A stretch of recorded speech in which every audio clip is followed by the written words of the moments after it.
Hi guys! Hello guys! Ito, mag-update lang ako sa aking garden. Kakatapos ko lang magtanim at maglinis ng aking garden at kung ano-ano pa at kung ako na lang mag-isa dito sa garden guys. Pero maliwanag pa rin, gabi na dito. 9:15 ng gabi. So narinig niyo siguro ang mga ibon, maraming ibon. Ang nag-iisa lang ako kasi pinauwi ko na si Hubi dahil malamig na nga.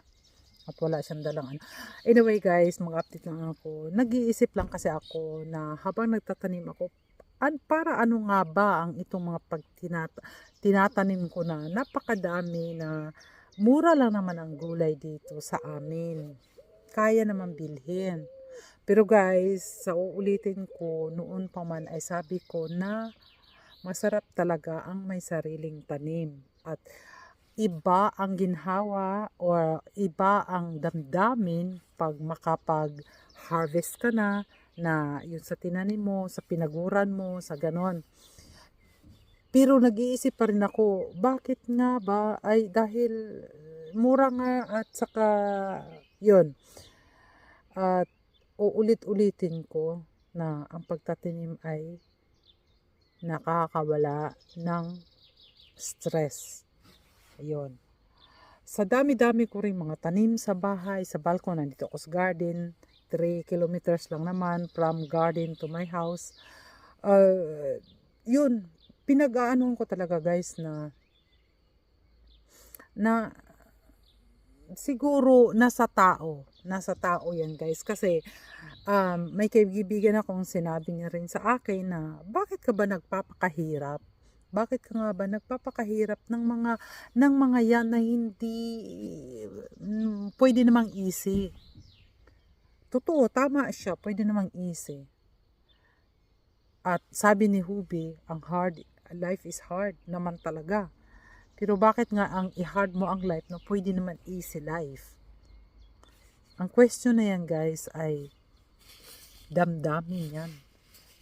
Yung bang yung iba kasi nafe-feel nila ang kasiyahan sa iba't ibang klase, iba't ibang kung ano ang ikinasiya nila.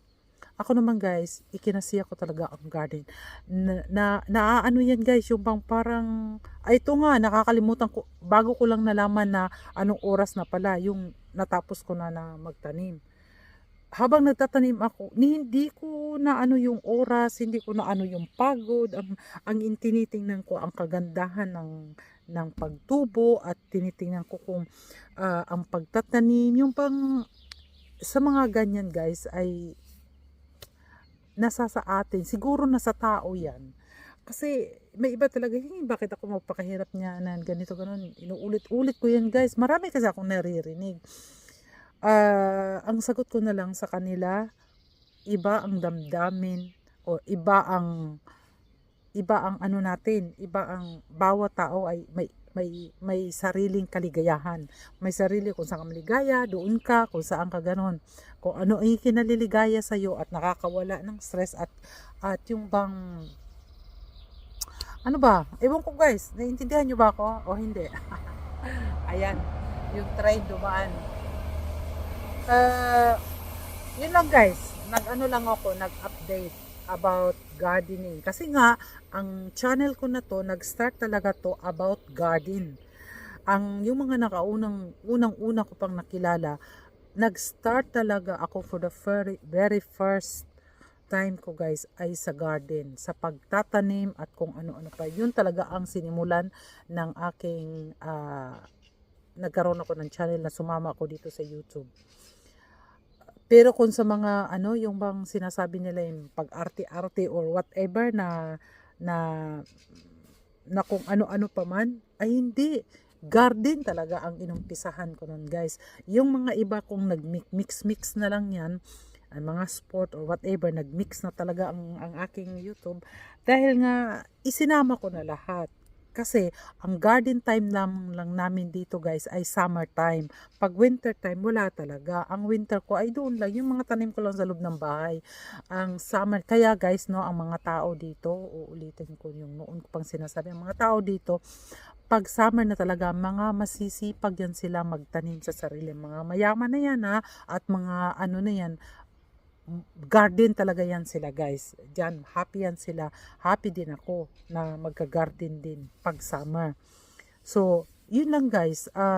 Na ano ko lang kasi na bakit nga ba magpakahirap na meron namang easy life? Depende yan guys sa tao at depende kung saan ka maligaya, doon ka. Ganun yun.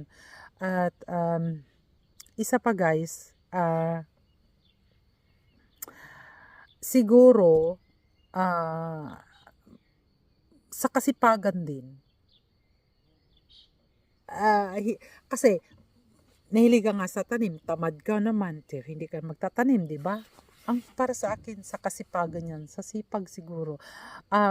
Mula pa naman talaga noon, bata pa ako noon, nagtatanim na talaga ako ng mga flowers, yung mga ano. Ako talaga ang mumuno doon sa bahay namin na yung pagtatanim. Dahil isa man sa kanila ay baliwala yan sa kanila Ako talaga guys, mahilig talaga sa pagtatanim. At nakukuha ko to sa papa ko. Kasi ako lagi ang nakakasama niya noon pag magtanim sa kahit hindi namin lupa yung nandoon lang yun sa lupa ng may-ari ng may lupa dahil malapit lang sa bahay namin yung tatanim at tutuwa din naman sila na may naaani sila. Yung ani na yun, lalo na yung mga papaya o mga gulay-gulay dyan, sa kanila din naman napupunta. Siyempre sa amin din. So, doon ko natutunan guys, ang hindi ko lang naitanim, mula pa talaga noon, ay ang mani, peanuts.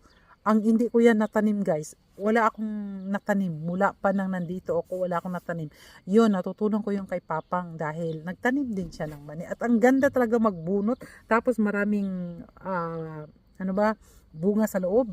Yun, yan lang ang hindi ko natanim dito sa Germany. Isa pa nga pala guys, ngayon, nagtry ako na magtanim ng apple. Yung seeds ng apple. Guys, 3 months siya sa loob ng ref namin. 3 months siya sa loob ng ref namin. 2 weeks ago, nakita ko na lang na tumubo na. Alam niyo, sa ref kasi nire-ref mo na yun sa refrigerator bago i-ano kasi parang munggo ba na inaantay na lalabas. 3 months talaga guys ang so yan ang naanuhan ko ngayon at may mga natutunan ako at isa pa gumagawa na rin ako ng bonsai, yung mga avocado ko at dami-dami na rin sa bahay, marami na akong avocado, nakailan na ato, mga 15 avocado na siguro ako yung mga tanim ko, kaya napupuno na yung loob ng bahay namin. Kaya nagtatanong na rin si Hubi, para ano bang pinagagawa mo guys?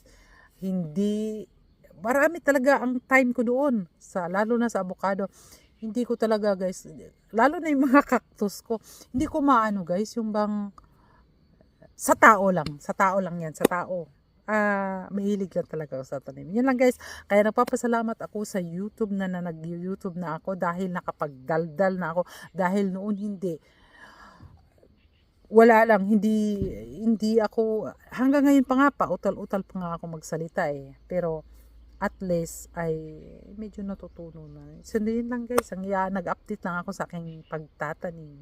Nandoon, hindi ko na nakaupo na ako guys, magpapaalam na ako sa inyo. Maraming salamat kasi nga ay uuwi na ako sa bahay at gabi na, pero maliwanag pa rin ang aming, ayun, nandoon yung garden, ayun at ililigpit ko pa yung aming yung mga yun na yun. Bye.